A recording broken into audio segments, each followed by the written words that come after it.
આરોગ્યની સારી સુખાકારી સેવાઓ મળી રહે તેવા હેતુથી વિવિધ અમરેલી જિલ્લાના ગ્રામ વિસ્તારમાં પેટા આરોગ્ય કેન્દ્રોનું નવનિર્માણ થઈ રહ્યું છે। ત્યારે બગસરા તાલુકાના ખારી ગામે સરકાર દ્વારા અદ્યતન પેટા આરોગ્ય કેન્દ્રનું નવું બિલ્ડિંગ તૈયાર કરતા ધારી બગસરા ખભાના ધારાસભ્ય જેવી કાકડિયાના વરદ હસ્તે લોકાર્પણ કરવામાં આવ્યું, જેમાં અમરેલી જિલ્લા પંચાયત આરોગ્ય સમિતિના ચેરમેન અશ્વિનીભાઈ કુજડિયા, તાલુકા ભાજપ પ્રમુખ પ્રદીપભાઈ ભાખારી, ગામના સરપંચ હસાબેન પરમાર, ઉપ સરપંચ ભરતભાઈ વાડા, તાલુકા પંચાયત પ્રમુખના પ્રતિનિધિ બાબુભાઈ બકરાડિયા, ખારી સેવા સહકારી મંડળીના પ્રમુખ પુરુષોત્તમભાઈ રખોલિયા, બાબુભાઈ સતાસિયા, દેવરાજભાઈ રાંગા તેમજ આરોગ્ય સ્ટાફ સહિત ગામ લોકો બહોળી સંખ્યામાં ઉપસ્થિત ધારી બગસરાના ધારાસભ્ય જેવી કાકડિયાએ પેટા આરોગ્ય કેન્દ્રને રિબન કાપી ખુલ્લું મૂકવામાં આવ્યું।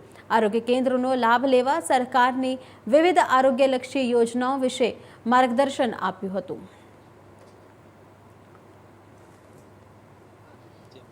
ધારાસભ્ય ધારી બગસરા ખાંભા આજે ખારી પેટા આરોગ્ય કેન્દ્રનું જે લોકાર્પણ હતું, આજે એ કાર્યક્રમ આજે બધા પાર્ટીના આગેવાનો માનનીય પ્રદીપભાઈ ભાખર સહિતના તાલુકા પંચાયતના પ્રમુખશ્રી અને ભાજપના તમામ હોદ્દેદારો અને ગામના સરપંચશ્રી અને ગામના આગેવાનોને સાથે રાખી આજે પેટા આરોગ્ય કેન્દ્રનો શુભારંભ કર્યો છે।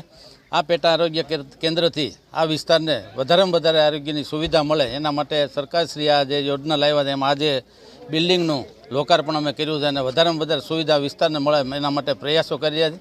આ વિસ્તારના નાના મોટા કોઈ પણ કામ હોય, આજે ઘણી રજૂઆત કરી છે, પાણીને બીજા કોઈ પ્રશ્નો હોય છે, તાત્કાલિક એનું સોલ્યુશન થાય એના માટે પ્રયાસો કરીશ। ખાસ કરીને અહીં આરોગ્ય કેન્દ્રમાં કઈ સુવિધા ઉપલબ્ધ થશે? આરોગ્ય કેન્દ્રમાં પ્રાથમિક સુવિધાઓ મળે છે, બાકી વધારેની સુવિધા જોતી હોય તો બગસરા જે પીએચસી સેન્ટર સીએચસી સેન્ટર છે એમાં જવું પડે છે અને વધારે સારવાર લેવી હોય તો અમરેલી માટે જવું પડે છે। તો આજે બગસરામાં જે સીએચસી જે આપણે કેન્દ્ર છે એને રેફરલ હોસ્પિટલ બનાવવા માટે આપણે પ્રયાસો કરી રહ્યા છીએ। ટૂંક સમયમાં એની મંજૂરી આવશે એટલે તમામ જે ડૉક્ટરો અને તમામ વિભાગના ડૉક્ટરો ત્યાં આપણને બગસરા મુકામે પ્રાપ્ત થવાના છે। અમરેલી જિલ્લા મહેસૂલ કર્મચારી મંડળ સાથે મોટા લીલિયા મામલતદાર કચેરીમાં મહેસૂલ વિભાગના અધિકારીઓ દ્વારા